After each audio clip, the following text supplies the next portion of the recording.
লক্ষ্মীর ভান্ডারের মা বোনেদের বলবো, আগামী দিন আপনাদের বিধবা ভাতার জন্য কান্নাকাটি করতে হবে না, ছুটতে হবে না। বারবার বলেছি নরেন্দ্র মোদী দিচ্ছে না, ওটা দিল্লির।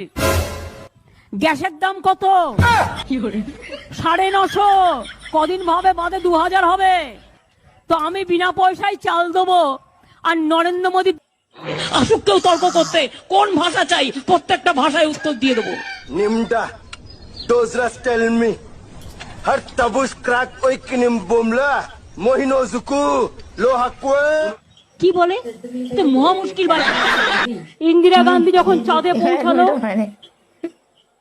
রাকেশকে জিজ্ঞেস করেছিলেন, উপর সে হিন্দুস্তান কেসা লাগ রা হ্যায়? ও বলেছিল, সারে জাহা সে আচ্ছা। এই কথাটা আমি আজও মনে রাখি, তার কারণ সেদিন থেকে গর্ব হয়েছে। ভাইরা আমার, চিন্তা করার বা হতাশাগ্রস্ত হওয়ার কারণ নেই।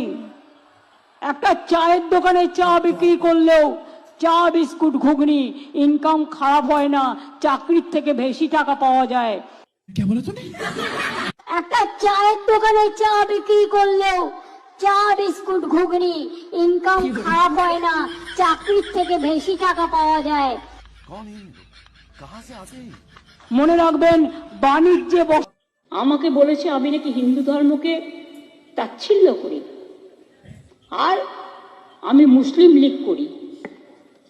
আমাকে এই জীবনে এসেও শুনতে হবে, এত সংগ্রাম করার পর, যে জম্মু কাশ্মীরের টেরোরিস্টদের সাথে আমার সম্পর্ক, আর বাংলাদেশের সাথে টেরোরিস্টদের সাথে আমার সম্পর্ক।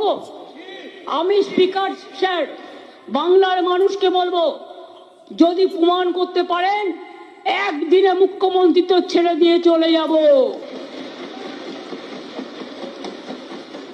কিন্তু আপনি মুখের ভাষায়, আপনি বিরোধী দল নেতা হিসাবে যে অ্যালিগেশন করেছেন, আমি প্রধানমন্ত্রীকে চিঠি দিয়ে জানাবো এ কথা আপনি বলতে পারেন কিনা, আর যদি আমি টেরোরিস্ট হই প্রধানমন্ত্রী আমাকে জানাবেন। আমার একটা জিনিস খুব খারাপ লাগে, যারা উস্কাচ্ছে তারাই কিন্তু মামলাটা করেছে ওদের বিরুদ্ধে। চাকরিগুলো কিন্তু আমাদের জন্য যায়নি,